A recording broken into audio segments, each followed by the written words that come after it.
Assalamualaikum warahmatullahi wabarakatuh.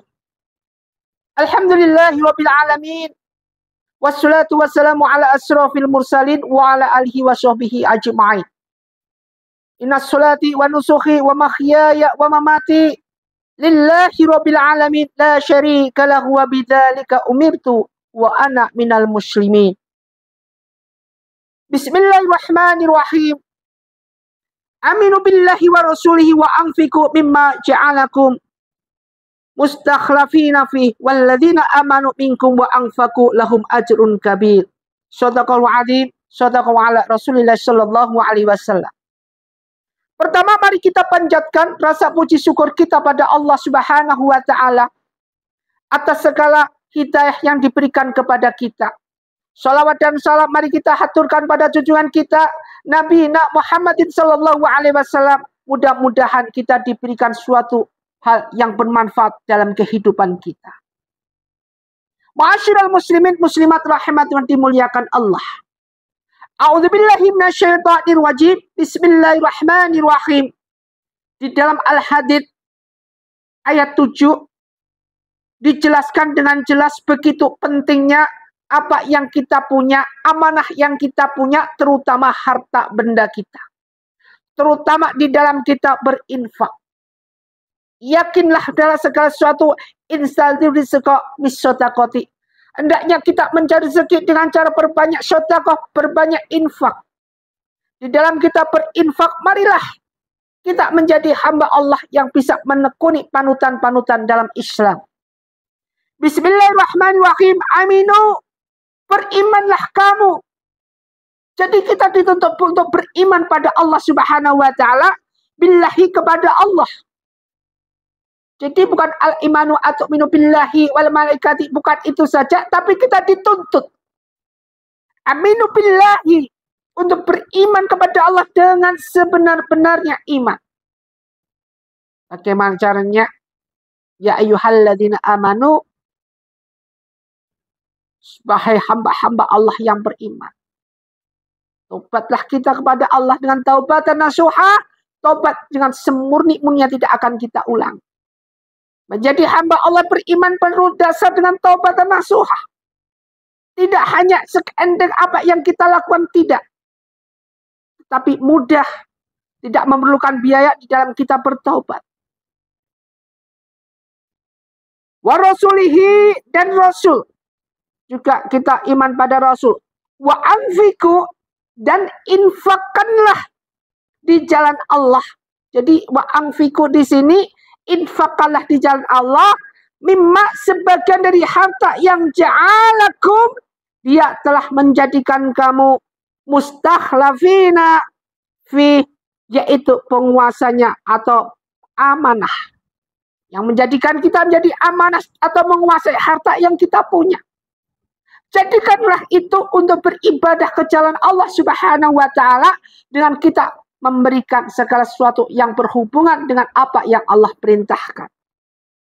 Falladina, maka orang-orang amanu beriman minkum di antara kamu, wa anfaku, dan menginfakkan hartanya, lahum, memperoleh ajrun kabir, yaitu pahala ajrun kabir, pahala yang besar. Namun harus kita lihat bagaimana kita menginfakkan, bagaimana kadar-kadar infak itu sendiri. Mari kita lihat, ada 4 macam infak yang harus kita ketahui. Pertama ada infak wajib. Infak wajib ini merupakan suatu hukum, di mana infak pertama ini wajib dan berhukum wajib untuk dikeluarkan agar seseorang itu tidak mendapatkan dosa. Jadi ini contohnya adalah seperti membayar mas kawin. Kemudian infak wajib ini adalah merupakan suatu kifarat atau kafarat. Sesuatu denda yang harus dibayarkan seorang muslim atau muslimah karena melanggar hukum daripada Allah Subhanahu wa taala. Ini merupakan suatu infak wajib. Makanya hati-hati ketika kita melaksanakan segala sesuatu. Seperti misal ketika kita puasa Ramadan, kemudian kita tidak bisa berjalan puasa Ramadan, maka kita dikenakan denda atau kafar. Nah, ini merupakan suatu infak wajib. Ketika bulan Ramadan, tidak bisa kita harus mengganti atau kafarah dengan denda sebesar ini. Ini merupakan infak wajib. Jadi infak dikeluarkan untuk agar kita tidak menanggung dosa. Berat sekali bagi imam. Makanya kalau jadi suami hati-hati ketika bulan Ramadan, terutama istri meninggalkan karena datang bulan tidak puasa. Apakah bagaimana hukumnya puasa bulan Ramadan? Kita tahu sendiri. Merupakan puasa yang wajib. Yang wajib dijalankan artinya apa? Ketika kita meninggalkan puasa itu, kita harus membayar kafar atau denda. Inilah merupakan infak wajib. Atau mas kawin ketika kita dalam pernikahan. Dan banyak sekali contoh-contoh daripada infak wajib itu sendiri. Yang kedua, infak sunnah. Kalau tadi sudah infak wajib, sekarang infak sunnah. Jenis infak kedua ini adalah hukumnya sunnah. Infak sunnah ini dikerjakan untuk bertujuan untuk berbagi suatu kebaikan.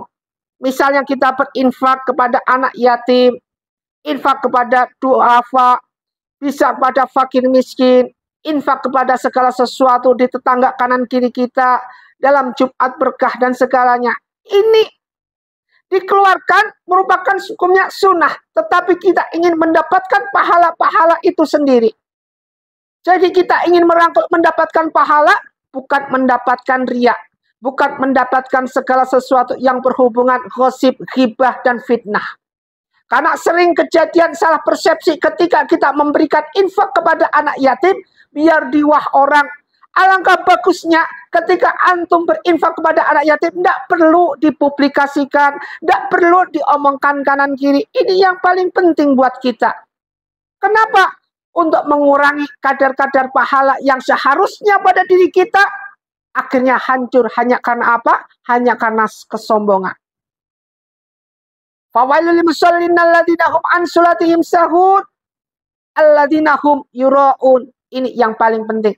Alladzina hum yuraun. Jangan kita berbuat riya. Seorang yang berbuat riya akan mengurangi suatu hal pahala yang ada pada diri kita. Sehingga kadar-kadar pahala pada diri kita hangus seketika, hangus sekejap hanya karena infak kita yang ingin diwah orang. Hati-hati di dalam berinfak. Sekarang lagi ngetren-ngetrennya media sosial. Sekarang lagi ngetren-ngetrennya TikTok. Atau mudah sekali kita memviralkan. Ketika kita bagi infak pada anak yatim, kita viralkan. Ketika kita bagi anak-anak yatim, langsung diviralkan. Ingat, ketika antum punya niat memviralkan, mau niat punya memviralkan aja, sudah hancur pahala antum. Hancur apa yang kita lakukan. Ini penting buat kita. Beda dengan dakwah, ketika dakwah harus sampaikan 1 ayat 2 ayat, harus dipublikasikan. Beda sekali dengan infak. Karena infak kadar riyaknya akan tinggi sekali di mata Allah Subhanahu wa Ta'ala. Iblis merongrong. Iblis paling suka mengejar mereka-mereka berinfak agar tujuan infak itu tidak diterima oleh Allah Subhanahu wa Ta'ala. Diberikan suatu kesombongan, diberikan suatu kelinglungan di dalam mereka membagikan harta mereka. Yang ketiga, infak mubah.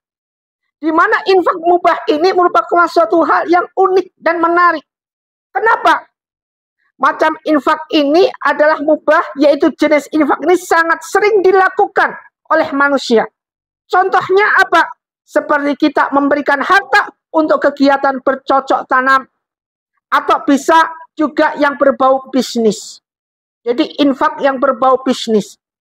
Infak mubah ini tentu tidak wajib dilakukan oleh kita ini. Oleh umat muslimin muslimah. Tidak wajib.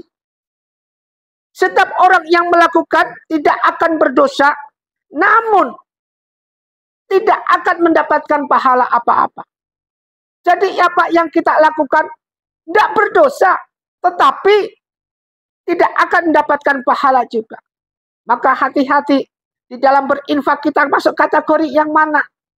Infak wajib, atau infak sunnah tadi, atau infak mubah. Yang keempat, yang paling unik adalah infak. Kenapa infak keempat ini unik?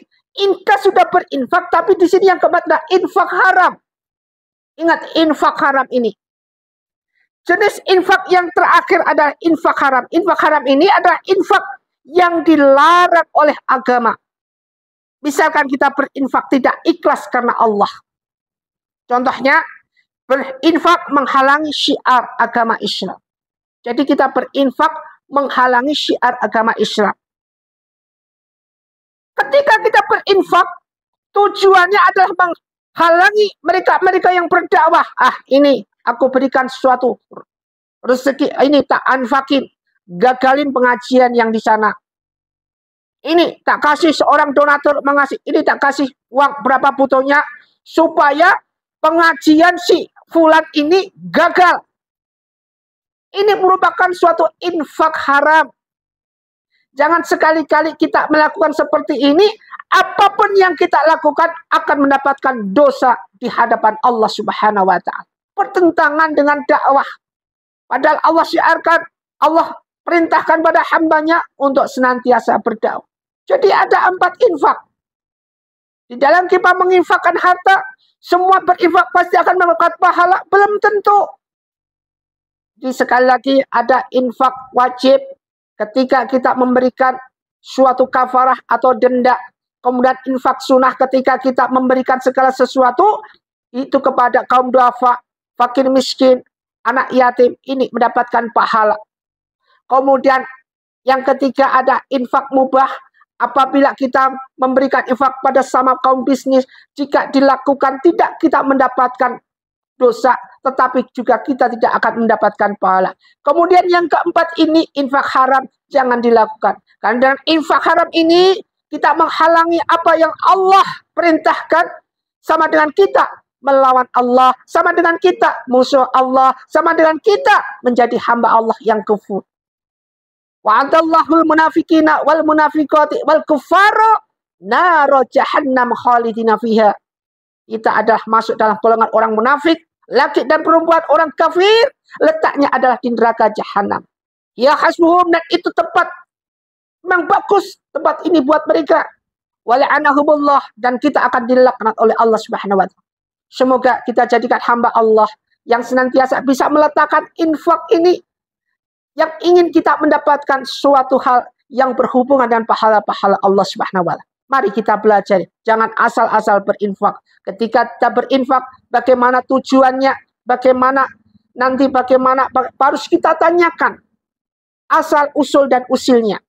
Semoga bermanfaat apa yang kita kaji, kita bermanfaat apa yang kita lakukan, tidak sia-sia di dalam kita mendapatkan pahala Allah Subhanahu wa taala.